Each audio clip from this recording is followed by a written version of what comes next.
Hello everyone, कैसे हैं आप सब लोग। So here is the lecture number 37 जिसमें पार्टनरशिप का पार्ट नंबर 11 करने वाले हैं और इधर ही हम पार्टनरशिप टॉपिक को कंक्लूड कर रहे हैं। आप सभी को पता होगा लास्ट वीडियो में हमने किया था डिसोल्यूशन ऑफ पार्टनरशिप के बारे में, तो अब इस वीडियो में डिसोल्यूशन को भी एक तरह का कंक्लूड कर देंगे। मतलब कि इसमें हम अब पार्टनरशिप जो आपकी समझ लो पार्टनर्स के बीच में जो पार्टनरशिप हुई है उसको भी खत्म कर देंगे। उसके लिए हम क्या करेंगे, एक अकाउंट बनाएंगे that is known as realization account. उसको डीप में पढ़ेंगे इस वीडियो में। तो चलो स्टार्ट करने से पहले मैं बता देता हूं, ये हमारे different social media handlers Facebook पे IG कॉमर्स क्लासेस का पेज है जहां पे आप हमें फॉलो कर सकते हो और अगर आपकी कोई भी क्वेरी है बेझिझक आप हमें उधर पूछिए मैसेज सेंड कर। सेकेंडली टेलीग्राम पे भी हमारा चैनल है जहां पे आप हमें ज्वाइन कर सकते हो for weekly quiz. Her Sunday को उधर क्विज होता है, आप सभी को पता होगा मैक्सिमम। तो दोनों की लिंक मैं बता दूं डिस्क्रिप्शन में प्रोवाइडेड है, बस आपने उस लिंक को क्लिक करना है, उधर ऑप्शन आएगा फॉलो या ज्वाइन करने का, आप उधर से कर सकते हो। अब स्टार्ट करने से पहले लास्ट वीडियो का होमवर्क पोर्शन हम कंप्लीट कर लेते हैं। होमवर्क के आंसर्स क्या थे, तो पहला क्वेश्चन था retirement and death of a partner. Retirement and death of a partner, first option था dissolution of partnership agreement, dissolution of firm की मे और may not be dissolution of partnership agreement की none of this. तो मैं बता दूं इसका answer है dissolution of partnership agreement. Retirement and death of partner क्या है, आपके बीच में जो पार्टनरशिप एग्रीमेंट होता है उसके बीच में डिसोल्यूशन, ना कि फर्म की डिसोल्यूशन। सेकेंड था द पार्टनरशिप फर्म में come to an end due to, जो पार्टनरशिप फर्म है वो एंड कब होगी, डेथ ऑफ ए पार्टनर में, इंसॉल्वेंसी ऑफ ए पार्टनर में, कि बोथ में, कि नन में। तो मैं बता दूं डेथ ऑफ ए पार्टनर में आपकी पार्टनरशिप एग्रीमेंट डिसोल्यूशन होता है, ना कि आपका पार्टनरशिप फर्म एंड होती है। तो इसका आंसर क्या रहेगा, दैट इज इंसॉल्वेंसी। ठीक है, B1 इसका राइट आंसर है। नेक्स्ट वन है third, dash of partner will be paid of before the settlement of partners capital. Partner की कैपिटल को पे करने से पहले आपने किसको पे ऑफ करना है।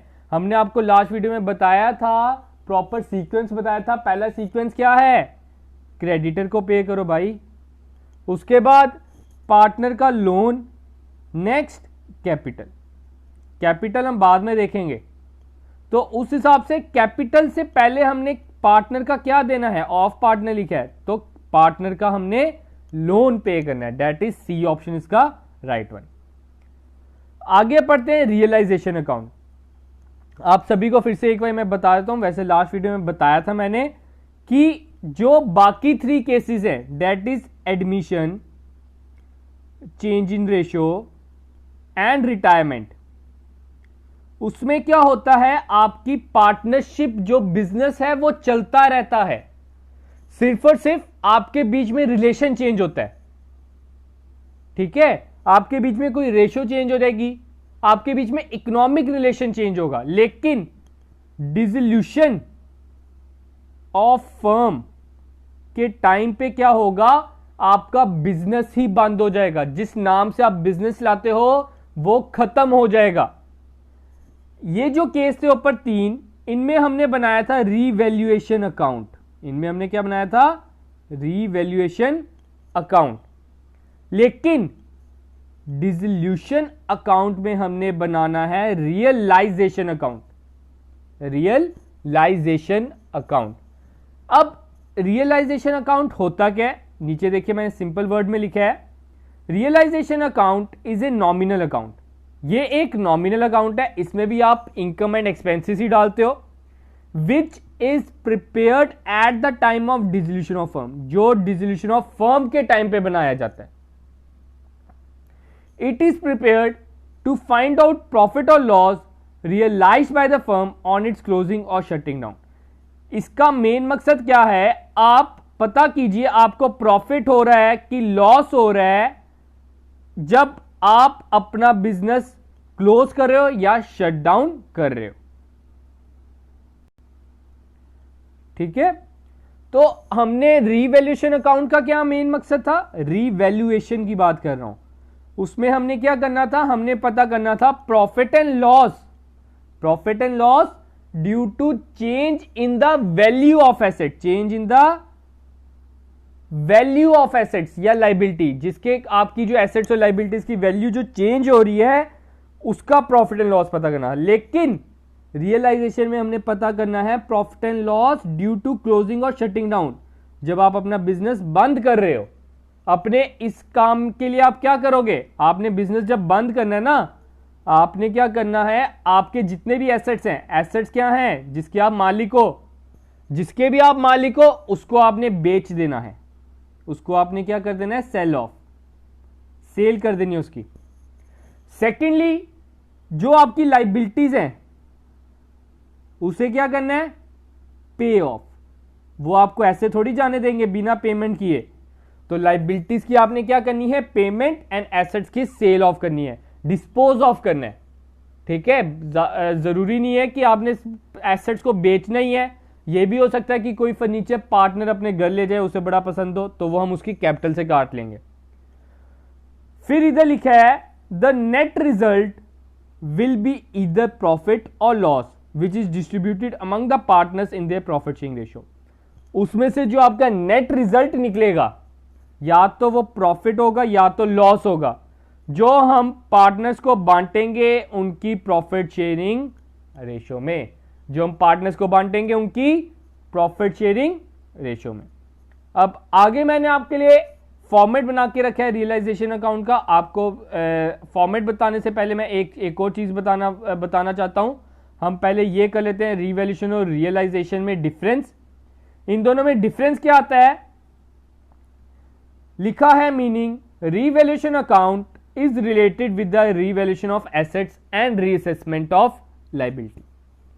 मैंने जैसे आपको पहले बता दिया, रिवैल्यूएशन अकाउंट में हमने क्या करना है, revalue of assets and reassessment of liability. लेकिन रियलाइजेशन अकाउंट में हमने करना है to realize the assets and to pay off liability, liabilities को पे ऑफ कर देना है।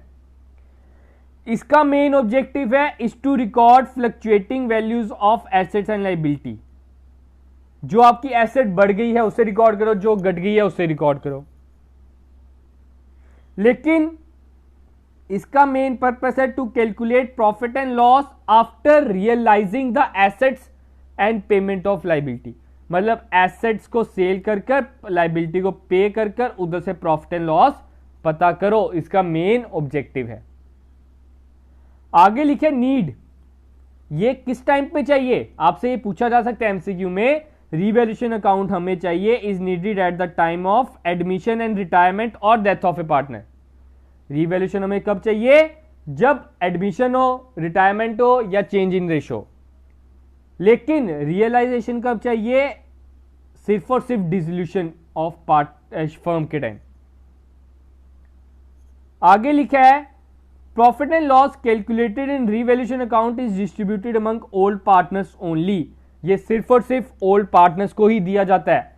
लेकिन जो इसका रिजल्ट है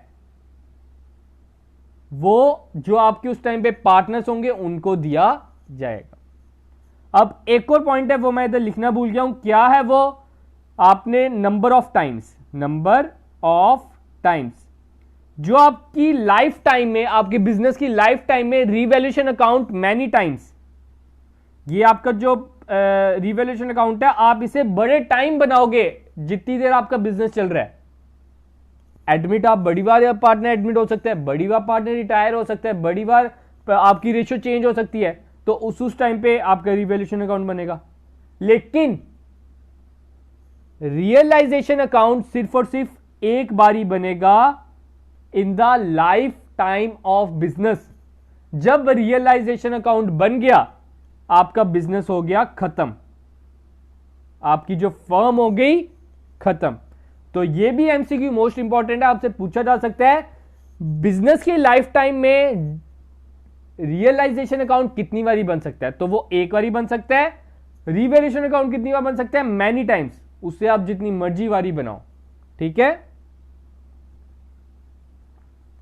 अब मैं बता दूं what is the proper process of preparing realization account.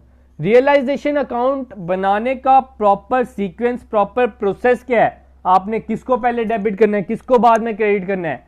तो प्रॉपर प्रोसेस देखिए क्या है। सबसे पहला काम आपने क्या करना है, सभी के सभी एसेट्स को डेबिट साइड ट्रांसफर कर दो। सभी के सभी एसेट्स डेबिट साइड ट्रांसफर कर दो। आगे मैं बताऊंगा कौन से एसेट्स नहीं करने, 90% हमने एसेट्स ट्रांसफर करने होते हैं। अभी बस आप ये याद रखिए। Next step, all the liabilities, जितनी भी लाइबिलिटीज हैं उसे आप क्रेडिट साइड लिख दो। क्या था पहला काम, बैलेंस शीट को देखो, आपको बैलेंस शीट दी होगी, बैलेंस शीट में जितने भी एसेट है उसे आप डाल दो डेबिट साइड। बैलेंस शीट में जितनी भी लाइबिलिटी है उसे आप डाल दो क्रेडिट साइड। उसका बाद आपका सेकंड स्टेप क्या होना चाहिए, then the assets realized resulting into income. अब आपको थोड़ी सी नीचे इंफॉर्मेशन दी होती है कि आपने फर्नीचर इतने का बेचा, बिल्डिंग इतने का बेचा, क्योंकि रियलाइजेशन के टाइम पे हमने क्या करना है, बेचना है जो भी हमारे पास पड़ा है। तो उसमें हम क्या करेंगे, जितनी भी आपके पास पैसा आएगा, जितनी भी इनकम होंगी, उन्हें क्रेडिट साइड लिख देना है। मतलब हमने इधर लिखे थे एसेट्स डेबिट साइड और इधर लिखी थी लाइबिलिटी। एसेट्स को बेचा तो हमने उसकी उल्टी साइड उसकी अमाउंट लिखी, जितना हमें पैसा आया, इधर हमने क्या लिख दी, इनकम। अब जो हमने लाइबिलिटीज को पे ऑफ किया वो हम कहां लिख देंगे, इसके उल्टी side, debit side. Expenditures, expenditures हम किस साइड लिखेंगे, डेबिट साइड। होप कि क्लियर होगा। उसके बाद जो प्रॉफिट या लॉस होगा वो आपने पार्टनर्स को बांट देना है इन their profit sharing ratio, in their profit sharing ratio. अब बात आती है कौन सी आइटम्स हमने रियलाइजेशन अकाउंट में ट्रांसफर नहीं करनी। तो मैं बता दूं, अब हम देखेंगे कौन सी आइटम्स हमने रियलाइजेशन अकाउंट में ट्रांसफर नहीं करनी।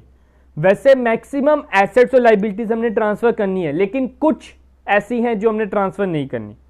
तो वो कौन सी आइटम है, सबसे पहले मैं बता दूं, वो आइटम्स जो कैश एंड कैश इक्विवेलेंट, जो जो कैश और कैश के बराबर हैं, जैसे कैश या कैश एट बैंक हो गया या रिजर्व्स हो गए, ठीक है, ये सब कुछ हमने ट्रांसफर नहीं करने। सेकेंडली, पार्टनर से रिलेटेड कुछ भी होगा, कैपिटल या पार्टनर का लोन होगा, या तो पार्टनर का कैपिटल या तो पार्टनर का लोन, ये हमने ट्रांसफर नहीं करना। तो इधर मैंने आपको प्रॉपर दिया हुआ है ताकि जब आप मेरी ये पीडीएफ पढ़ो एग्जाम के टाइम पे आपको सब कुछ याद रह जाए। तो क्या है प्रॉपर सीक्वेंस, पहले आ जाता है कैश और बैंक हमने नहीं लेना, बैंक ओवरड्राफ्ट नहीं लेना क्योंकि ये भी कैश इक्विवेलेंट के बराबर ही आ जाता है लोन वाली लाइबिलिटी वाली side. Then reserve fund, credit and debit balance of profit and loss account, ये होता है कि अनडिस्ट्रीब्यूटेड प्रॉफिट, तो ये भी तो कैश के बराबर ही हुआ। कभी कभार क्या होता है, वो प्रॉफिट डिस्ट्रीब्यूट नहीं करते, ऐसे ही रख देते हैं बिजनेस में, तो उसको हम बोलते हैं अनडिस्ट्रीब्यूटेड प्रॉफिट, वो भी हमने ट्रांसफर नहीं करना। फिर पार्टनर कैपिटल और पार्टनर लोन, ये सारी आइटम्स है जो हमने पार्टनर, ये जो रियलाइजेशन अकाउंट है इसमें नहीं लेनी। होप कि सब क्लियर होगा। अब हम देख लेते हैं रियलाइजेशन अकाउंट दिखता कैसा है, उसका फॉर्मेट देख लेते हैं प्रॉपर सीक्वेंस में। अब जैसे आप स्क्रीन पर देख सकते हो, ये है फॉर्मेट ऑफ रियलाइजेशन अकाउंट। मैंने जैसे कि आपको पहले बताया, आपका पहला काम है सभी एसेट्स को जितनी भी उनकी वैल्यू है बैलेंस शीट में वो आपने डाल देनी है डेबिट साइड। आप जैसे स्क्रीन पर देख सकते हो, ये सभी एसेट्स मैंने डेबिट साइड डाल दी हैं। इधर आपके एसेट्स खत्म हो गए सन्ड्री डेटर्स पे। फिर जितनी भी क्रेडिट आपके लाइबिलिटीज हैं उसे आपने कहां डालना है, क्रेडिट साइड। इतनी होगी आपकी लाइबिलिटीज जो आपकी बैलेंस शीट में थी। सेकंड स्टेप क्या था हमारा, सेकंड स्टेप था एसेट से जितना भी पैसा आ रहा है, समझ लो मैंने लैंड एंड बिल्डिंग बेची 10,000 की, तो मैं इधर लिख दूंगा by cash 10,000। Plant and machinery बेची 50,000 की, बाय कैश 50,000। फिर फर्नीचर एंड फिटिंग बेची 500 की, तो इधर मैं 500 डाल दूंगा। बिल रिसीवेबल 6,000 की, तो मैं उधर 6,000 डाल दूंगा। ये प्रॉपर इसका सीक्वेंस है। फिर लाइबिलिटीज मैंने पे ऑफ की तो वो उसकी ऑपोजिट साइड आ जाएंगी। आगे मैंने एक प्रॉपर क्वेश्चन लिया है जो मैं सॉल्व करूंगा और आपके सारे डाउट क्लियर हो जाएंगे जिससे। तो इधर से हमारी लाइबिलिटीज पे ऑफ हो जाएंगी, जैसे टू कैश बैंक, हमारी इधर सारी आइटम्स आ जाएंगी। फिर जो प्रॉफिट होगा वो हम पार्टनर्स को दे देंगे, जो भी प्रॉफिट आएगा वो हम पार्टनर्स को दे देंगे, अगर लॉस हुआ तो वो भी पार्टनर्स को दे देंगे या उनसे ले लेंगे। होप कि क्लियर होगा। अब आगे हम करते हैं एक प्रॉपर पूरा एक क्वेश्चन जिससे आपके सारे डाउट क्लियर हो जाएं। फिर उसके बाद हमारा रिवीजन सेशन खत्म हो जाएगी और हमारी पीडीएफ डिस्कशन स्टार्ट कर रहा हूं। मैं आपको बता दूं एक बार फिर से, तो ये है एक क्वेश्चन, मैंने बुक से उठाया एक। आपको कुछ इस तरह का एक बैलेंस शीट दी होगी, वैसे आपके एग्जाम में तो नहीं आएगी, लेकिन मेरा मेन मकसद यही रहता है आपका कंसेप्ट क्लियर होए। उसके बाद आपको नीचे कुछ आइटम्स दी होती हैं एज ए फुट नोट आप कह लो या एडजस्टमेंट्स कह लो। तो वो क्या कह रहे हैं, P was to take over investment in full settlement with P loan. जो पी है उसने अपने लोन के बदले पूरी की पूरी इन्वेस्टमेंट ले ली। आगे लिखा है debtors having book value of 5000 realise 4500। जो 5000 के डेटर थे उनसे हमें सिर्फ और सिर्फ 4500 रुपये मिला, और फर्नीचर को हमने बेचा 20,000 में, और फर्नीचर मशीनरी को बेचा 42,000 में। आगे है Q is to take over all the stock in trade at 8,000। Q ने सारा का सारा स्टॉक इन ट्रेड ले लिया 8,000 में, और रिमेनिंग डेटर्स, और जो डेटर्स बच गए हैं उन्हें 4500 में। R took the responsibility to pay creditors 18,000। R ने रिस्पॉन्सिबिलिटी ली है कि मैं क्रेडिटर्स को पे कर दूंगा अपने अकाउंट से 18,000, और कॉस्ट ऑफ रियलाइजेशन मतलब एक्सपेंस है 1,000 जो क्यू पे करेगा। तो मैंने आपको क्या बोला था, सबसे पहला काम है हमने एसेट्स को डेबिट साइड ट्रांसफर करना है। तो पहले हम मशीनरी लिखेंगे debit side, stock in trade लिखेंगे, फर्नीचर लिखेंगे, इन्वेस्टमेंट लिखेंगे, डेटर्स लिखेंगे, और जो आर्स कैपिटल और कैश है ये नहीं लिखेंगे। तो ये जो ऊपर वाली आइटम्स है ये हम लिख देंगे, ठीक है। मैंने आपको बताया था कैपिटल और कैश नहीं लिखना। तो आप देख सकते हो जैसे कि मैंने इधर पहले का बनाकर रखा है, machine, stock in trade, furniture, investment and debtors हमने इधर डाल दिया डेबिट साइड। अब है क्रेडिट साइड, हमारा क्या क्या आएगा। कैपिटल अकाउंट हमने नहीं डालना, तो इसे मैं कैंसिल आउट कर देता हूं। पी लोन भी हमने नहीं डालना, हमने क्या डालना है, क्रेडिटर डालना है और जनरल रिजर्व डालना है। लेकिन इधर आप ध्यान से देखिए, तो ये पी का लोन नहीं है, ये मिसिस पी लोन है। पी की मिसिस का लोन है, उसकी वाइफ का लोन है, तो ये आउटसाइडर हुई, इधर नहीं हम रिश्ते नाते देखेंगे, ठीक है। तो ये भी आपका क्रेडिट साइड आएगा उस हिसाब से।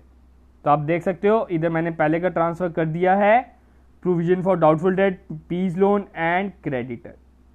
अब हमने ऊपर लिखा था, आपको याद होगा, हमें डेटर से कितना पैसा मिलना है, 5,000 के डेटर्स ने हमें सिर्फ और सिर्फ 4500 दिए, तो मैंने इधर लिख दिया जितना पैसा आया। कोई हमने वो नहीं लिखना कि हमें 500 का नुकसान हुआ है। अब डेटर्स कितने के बच गए, डेटर्स हमारे बच गए डेटर्स हमारे थे असली में 9300 के, जिसमें से 5,000 के चले गए, बचे कितने के, 4300 के। वो उन्होंने बोला था क्यों ले गया, क्यों ने कितने में लिए, 4500 में। आप देख सकते हो remaining debtors at 4500 by Q. तो मैंने इधर क्या लिख दिया, क्यूज कैपिटल में डेटर्स डाल दिया मैंने 4500, और स्टॉक इन ट्रेड डाल दिया 8,000। फिर उसके बाद क्या किया, ऊपर लिखा है फर्नीचर मैंने बेचा 20,000 का और मशीनरी बेची 4200 की, मैंने वो लिख दिया 42,000 की। उसके बाद क्रेडिटर्स की पेमेंट के लिए कुछ बोला है इन्होंने, हाँ बोला है कि R took the responsibility to pay creditor. जो मिस्टर आर हैं वो कह रहे हैं मैं क्रेडिटर को पे कर दूंगा, तो मैंने आर्स कैपिटल लिख दिया। अगर हम कैश में करते तो टू कैश लिखता मैं, ठीक है। आगे है रियलाइजेशन एक्सपेंसेस, वो कौन दे रहा है, क्यों दे रहा है, तो वो भी हमने डेबिट में डाल दिया। होप कि क्लियर होगा। देखो कोई आपकी लाइबिलिटी बची तो नहीं है, हाँ एक मिसिस पी की लाइबिलिटी बची है, तो उन्होंने क्या बोला, पी बोल रहा है कि मैं इन्वेस्टमेंट ले लूंगा पूरी की पूरी सेटलमेंट में पी के लोन के बदले, तो उसकी एंट्री नहीं होगी क्योंकि पी ने इन्वेस्टमेंट ले ली, उसने एक लाइबिलिटी को पे ऑफ करने के लिए एक एसेट ले लिया, तो उसकी एंट्री नहीं होगी। तो उधर से हम कैलकुलेट करेंगे डेबिट और क्रेडिट का plus, debit side credit side का प्लस आता है 1,14,100, तो इधर से माइनस कर देंगे तो बैलेंस बच जाता है 2920, और ये हम प्रॉफिट शेयरिंग रेशियो में पी क्यू आर को बांट देंगे। होप की क्लियर होगा। रियलाइजेशन अकाउंट बनाने को आपको नहीं आएगा, आपको बस कंसेप्ट पता होना चाहिए क्या सीक्वेंस है। डेबिट साइड आती है, क्या आती है debit side, assets, credit side liability, फिर एसेट्स की जो रियलाइज वैल्यू है वो क्रेडिट साइड, और लाइबिलिटीज की पे ऑफ वैल्यू है वो डेबिट साइड। बस ये चीज याद रखिए। और ये जो आइटम्स हैं जो हमने रियलाइजेशन अकाउंट में ट्रांसफर नहीं करनी होती, ये आइटम्स याद रखिए, बाकी आपको रियलाइजेशन बनाने को नहीं आएगा। अब नीचे आपके लिए थोड़ा सा होमवर्क सेक्शन है। आज के लिए हमारा इतना ही था वीडियो। आगे आप देख सकते हो पहला क्वेश्चन बोल रहा है court can make an order to dissolve the firm. Court कब ऑर्डर कर सकता है फर्म को डिसॉल्व करने के लिए? ये 4 ऑप्शन है, इसमें से राइट ऑप्शन चुन के आपने आंसर कमेंट सेक्शन में आंसर लिख देना है। नेक्स्ट है on dissolution of a firm out of the proceeds receive from sale of assets that will be paid first of all. सबसे पहले हमने किसको पे ऑफ करना है डिसोल्यूशन के टाइम पे, वो मैंने पिछली वीडियो में बता चुका हूं, तो उसका राइट आंसर लिखना है आपने। थर्ड वन है which of the following is not transfer to realisation account, किसको हमने रियलाइजेशन अकाउंट में ट्रांसफर नहीं करना होता, वो आज की वीडियो में बताया है, तो उसमें से राइट ऑप्शन आपने चुनकर बता देना है।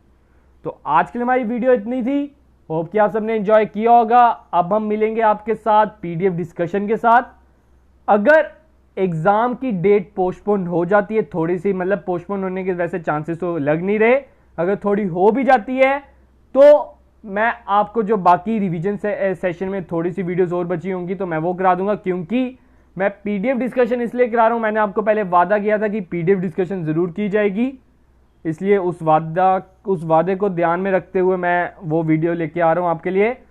जो लोग बाकी वीडियो देखना चाहते हैं वो हमारी प्लेलिस्ट में जाके देख सकते हैं, उधर हमारा अकाउंटेंसी कंप्लीट है। रिवीजन में थोड़े से टॉपिक्स रहते हैं, लेकिन जो पुराने लेक्चर्स थे आप वो देख सकते हो, वो कोई डिलीट नहीं है, आपको मिल जाएंगे हमारे प्लेलिस्ट में। उधर आप जाइए, आपको अकाउंटेंसी नाम से एक आपकी प्लेलिस्ट होगी, बस उसे देखिए, प्रॉपर सीक्वेंस में है, आपको सब कुछ मिल जाएगा उधर। तो हमारे लिए आज के लिए इतना ही था। Thank you guys, have a good day and enjoy your day guys.